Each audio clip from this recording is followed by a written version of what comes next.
आप सभी का बहुत बहुत स्वागत है। बहुत बहुत अभिनंदन है आज की क्लास में। तो आज की ये क्लास आपकी संस्कृत साहित्य की और छठवीं क्लास होगी। और छठवीं क्लास के अंतर्गत हम देखेंगे बाण भट्ट का संपूर्ण परिचय के बारे में जानेंगे, क्योंकि संस्कृत साहित्य आजकल देखे आप लोग पीजीटी के एग्जाम में काफ़ी प्रश्न आपको संस्कृत साहित्य से मिले। और ये मत सोचिएगा कि सीधे सीधे रचनाएं ही पूछी जाएंगी। तो संस्कृत साहित्य सूक्तियाँ भी पूछ सकती है या उनके उपाधियाँ भी पूछ सकती, यानी कहीं से भी प्रश्न बन सकता है। अब वो पहले जो धारणा बन चुकी थी कि जो इम्पोर्टेंट है वही पढ़ लो, वही हमेशा पूछा जाता है। लेकिन ये इस बार जो एग्जाम हुआ है आपका पीजीटी का, आपने देख ही लिया होगा कि जो इम्पोर्टेंट रचनाएं नहीं थी उनको पूछ लिया गया है। तो मैं बार बार अपने बच्चों से यही कहता था कि बेटा जो महत्वपूर्ण रचनाएं हैं तो उनको तो रट ही लेना है, लेकिन जो महत्वपूर्ण रचनाएं नहीं भी हैं, चाहे वो किसी भी विधा की है वो, उसको नज़र जरूर रख लीजिएगा। क्योंकि आप अगर नज़र रखे रहोगे तो आपको एग्जाम में अगर वो पूछ लेगा तो आपको याद आ जाएगा। तो चलिए सीधे सीधा इनकी हम बात करते हैं, बाणा भट्ट साहब की, मुश्किल से 10 मिनट की क्लास में। और ये जो मैं एकदम से लिखवा रहा हूँ ना, इसको आप तो ये एक बार तो लिख ही लीजिएगा। देखो एक बार लिखोगे ना तो कम से कम आपको और रट जाएगा। और फिर सीधा कुछ नहीं करना है, 2 मिनट में जाके सीधा जहाँ पीडीएफ आपको मिल जाती है वहीं सारी पीडीएफ अपलोड होती है, वहाँ पीडीएफ से आप एग्जाम के पहले जितने भी संस्कृत साहित्य सारी क्लास हो जाएंगी। या छठवीं क्लास है, मुश्किल से 5-6 राइटर और बचे, तो सभी हम एग्जाम के पहले कवर कर देंगे। जाके पीडीएफ से रट लीजिएगा, चाहे उनकी रचना हो, चाहे उपाधियां हो, चाहे पुत्र माता पिता जो भी, क्योंकि प्रश्न हर जगह से बनने लगे हैं अब। तो अब देखिए बाणभट्ट का समय जो है 7वीं सदी। तो कोई 7वीं सदी का उत्तरार्ध भी मानता है, कोई पूर्वार्ध भी मानता है। तो सर्वमान्य क्या है, 7वीं सदी है इनका। और इनका जन्म जो हुआ था, कहाँ पर हुआ था? सोन नदी के किनारे एक गांव था। इनका जन्म कहाँ होता है? और हाँ ये भी याद रख लीजिए, अगर सोन नदी ना मिले आपको तो हिरण्यबाहु मिलेगा। क्योंकि सबसे इसके पहले जो 7वीं सदी के आसपास इस सोन नदी का नाम क्या था? हिरण्यबाहु था। तो अगर सोन नदी ना मिले तो हिरण्यबाहु मिलेगा। तो इनका जन्म कहाँ होता है? सोन नदी किनारे एक गांव रहता है, प्रीतिकूट। ये गांव रहता है प्रीतिकूट, जो कि अब वर्तमान में कहाँ है? आरा और बिहार। आरा कहाँ है? बिहार में है। तो ये बात हो गई इनके जन्म की। और इनके जन्म के समय माता जी का देहांत बहुत ही जल्दी हो गया था, यानी बचपन में ही हो गया था। पिता का देहांत भी इनका 14 वर्ष की उम्र में हो गया था। तो फिर इसके बाद इनके जो पिता का नाम था, पिता का नाम था क्या? चित्रभानु। माता का नाम राजदेवी था। और इनके जो पितामह थे, पितामह का मतलब पिता के पिता, कौन थे? अर्थपति। और ये किसके उपासक थे? शिव के उपासक थे, यानी शैव के उपासक थे। और किसके राजाश्रय में रहते थे ये? हर्षवर्धन। क्योंकि एक बार हर्षवर्धन ने उसको बेइज्जती करके, क्योंकि वो मंत्री चापलूस होते, थोड़ा सा बुराइयां कर दिया। वो नहीं चाहते थे, क्योंकि दो दो विद्वान उनके पहले हर्ष के वर्धन के दरबार में थे, तो वही नहीं चाहते थे कि ये भी आए यहाँ पर। तो एक बार जब हर्षवर्धन बुलाते हैं, स्वयं मिलने जाते हैं, तो उनको कहा कि अरे ये भैया ये विष वाला सांप है, ऐसी बेइज्जती करके उनको दरबार से भी भगा देते। तब उन्होंने हर्षचरित की रचना की। हर्ष के जीवन पे उन्होंने हर्षचरित लिखा। तब इनकी थोड़ा सा उपाधि हुई, फिर इनको दरबार में बुलाया जाता है। तो हर्षवर्धन के दरबार में, यानी ये राजाश्रित कवि किसके थे? हर्षवर्धन के दरबार में। अब ये कौन से गोत्र में थे? बाणभट्ट साहब वात्सायन गोत्र।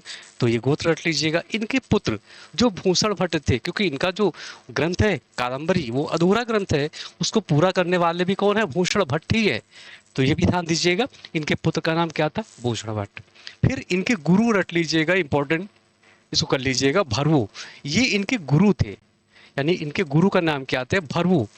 और इनकी शादी जो हुई थी, यानी एक जो मयूर भट्ट थे, हर्ष के दरबार में एक मंत्री थे, उनकी बहन के साथ इनकी शादी होती है। इसका नाम नहीं मिलता है। हालांकि नाम का परिचय देना चाहिए, क्योंकि उन्होंने अपने दो जो सर्गों में है, उच्छ्वासों में परिचय अपने वंशावली का दिया है, अपने नामों का भी परिचय दिया है। लेकिन उन्होंने जो है अपने पत्नी का परिचय नहीं दिया है। तो पत्नी का नाम नहीं मिलता है, बस इतना याद रखिएगा कि मयूर भट्ट की बहन थी इनकी पत्नी। फिर इनके पुत्र भूषण भट्ट थे। और ये पांचाली रीत के कवि माने जाते हैं। तो रीत सभी का रट लीजिएगा, जितने भी संस्कृत आचार्य हैं उन सभी की आप रीत जरूर रट लीजिएगा। तो ये पांचाली रीत के कवि हैं। इनकी बहन का नाम मालती था। भाई इनके दो थे। भाई इनके दो थे, एक चित्रसेन थे और एक मित्रसेन थे। ये भाई थे। तो देख लीजिए एक बार इनकी वंशावली, कौन इनके माता हैं, कौन पिता हैं। अब हम बात करेंगे इनकी रचनाओं की। सॉरी, पहले इनकी उपाधियां, बहुत सारी उपाधियां, जो इंपॉर्टेंट होगा उपाधि में चर्चा कर लूंगा। क्योंकि जहां पर बाण नाम लिखा होगा तो आप पकड़ लोगे कि ये बाण की उपाधि है। यह किसने दिया था? जब बाण की उपाधि पूछेगा, जैसे यही पूछ लिया जाएगा, पच्चबाड़स तो बाड़ा, तो यहाँ पर बाण है तो ये बाण की उपाधि है, लेकिन किसने दिया था? जयदेव साहब ने। तो इनकी उपाधियां भी देख लीजिएगा। अयम असौ भुजंगा, यानी मालवाधीश ने कहा था, वही मालवाधीश जो उनको दरबार में बेइज्जती करके भगा दिया था, मंत्री था, तो उन्होंने कहा कि अयम असौ भुजंगा, ये विष वाला सांप है, ये बहुत ही दुष्ट प्रवृत्ति का है ये। फिर इसको किसने कहा भैया? मालवाधीश ने कहा। फिर पच्च बाड़ा वास्तु बाड़ा, ये जयदेव ने कहा था। अब कविता कामनी कौतुक, इसको इंपॉर्टेंट कर लीजिएगा, प्रश्न यहां से बनाएगा, किसकी उपाधि कविता कामनी कौतुक की थी? तो किसकी थी? बाणभट्ट की थी। किसने दिया था? जयदेव साहब ने दिया था। फिर वश्यवाड़ी कवि चक्रवर्ती, ये हर्ष ने कहा था। बाणस्तु पंचाना, श्री चंद्रदेव ने कहा था। गद्य सम्राट, इसको भी इंपॉर्टेंट कर लीजिएगा, बाणभट्ट को गद्य सम्राट की संज्ञा किसने दी थी? तो किसने दिया? बलदेव प्रसाद उपाध्याय जी ने दिया था। फिर वाड़ी वाड़ो बबुआ, गोवर्धनाचार्य ने दिया। फिर और हम चर्चा करते हैं कुछ इनके उपाधियों की। कविता तरोघना विहर मयूरा, ये वामन भट्ट ने कहा था, इसको भी इंपॉर्टेंट कर लीजिएगा। तुरंग बाण, क्योंकि इन्होंने इंद्रायुध का वर्णन किया था, उसी इंद्रायुध के वर्णन में उन्होंने इसकी उपाधि मिली उनको, तो आलोचकों ने दिया इनको कौन सी उपाधि? तुरंग बाण की उपाधि दी थी, तो इसको भी इंपॉर्टेंट कर लीजिएगा। महानयम भुजंगा, हर्ष ने कहा था। कवि नामी चक्रवर्ती सुवर्णल ने कहा था। फिर भट्ट बाड़स भारती, ये गंगा देवी ने कहा था। वाणी वाड़स मधुरजीलस, धर्मदास ने कहा था। फिर वाणी शिष्टम जगत वर्षनम, ये आलोचकों ने कहा था। तो तुरंग बाण किसकी उपाधि थी? इसको इंपॉर्टेंट कर लीजिएगा, आलोचकों ने कहा था। फिर बात करेंगे, पहले मोटी मोटी रचनाओं की बात करेंगे, फिर रचनाओं के अंदर से भी हम देखेंगे। तो सबसे पहली रचना इनकी कौन सी है? कादम्बरी, वेरी मोस्ट इंपॉर्टेंट है। फिर दूसरी रचना हर्षचरित, और कादम्बरी क्या है? इसका कथा मूलक है, ये कथा है इसमें। और हर्षचरित क्या है? आख्यायिका है गई, यानी हर्षचरित के जीवन का चरित्र का वर्णन है। फिर तीसरी रचना इनका चंडी शतक, ये क्या है? मुक्तक है। फिर चौथा इनका पार्वती मंगल, सॉरी पार्वती परिणय, ये दो नाटक है। मुकुट ताड़ित्यम, मुकुट ताड़िका में ये भीमवत का वर्णन है, सॉरी दुर्योधन वध का वर्णन है, भीम द्वारा गदा से प्रहार करके। तो ये दो इनके नाटक है, पार्वती परिणय और मुकुट ताड़ितक।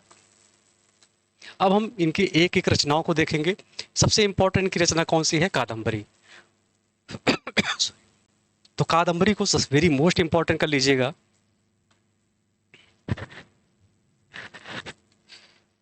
तो कादम्बरी, तो सबसे पहले हम बात करेंगे कादम्बरी के, यानी ये रचना दो खंडों में है। तो एक पूर्वार्ध खंड में, जिसका नाम है पूर्वार्ध, और दूसरे का नाम है उत्तरार्ध।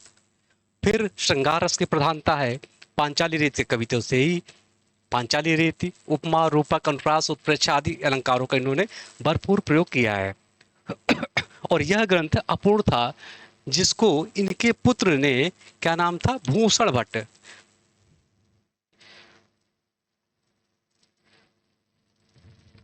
जिनको इनके पुत्र भूषण भट्ट ने पूरा किया था।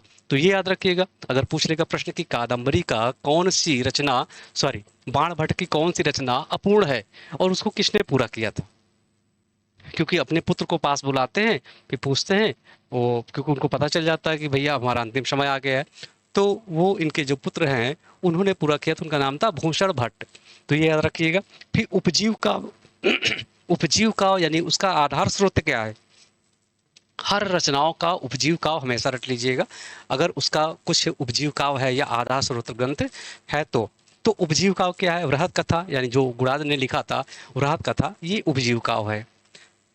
फिर इसके बारे में इसके नायक चंद्रापीठ, जो धीरोदात्त श्रेणी के नायक है।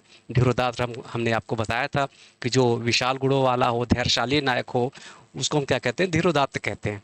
फिर नायिका कादम्बरी है, और कादम्बरी परकीया मुग्धा, यानी कहने का तात्पर्य है कि शादी से पहले,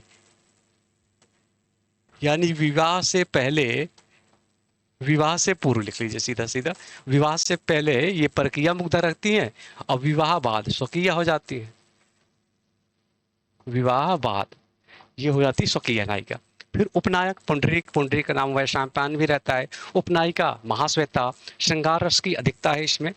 फिर माधुर्य गुण की अधिकता है, और मंगलाचरण में वंशस्थ छंद का प्रयोग किया गया है। कितने सर्गों में भैया? कितने छंदों में? 20 श्लोकों में। फिर इसके बाद हम चर्चा करेंगे और कुछ इसी का।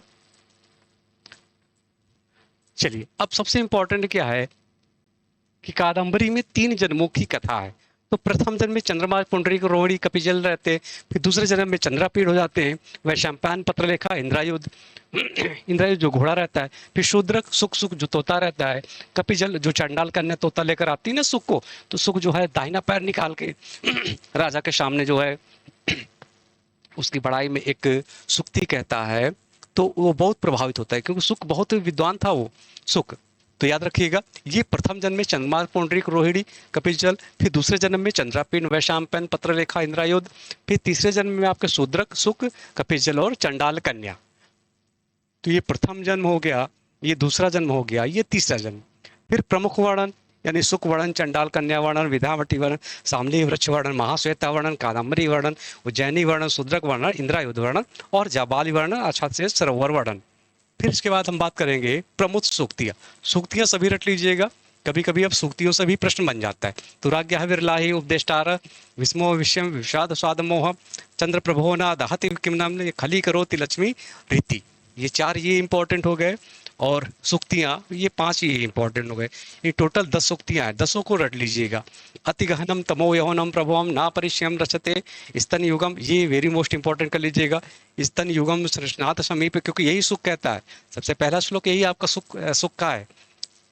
स्तम युगम सृष्णात समीप त्रित वर्षे तो कांगने अपरिणामो पश्युम दारुणम रश्मिमदा अनुजित धवल शरणाम भवति कष्टम ना भजन वर्तेना सवद्योकाम न वर्तमान त्युत्कम। तो 10 की 10 सूक्तियां भी रट लीजिएगा। फिर इनकी दूसरी ग्रंथ की बात करते हैं, हर्षचरित। तो हर्षचरित में मंगलाचरण में किसकी स्तुति है साहब?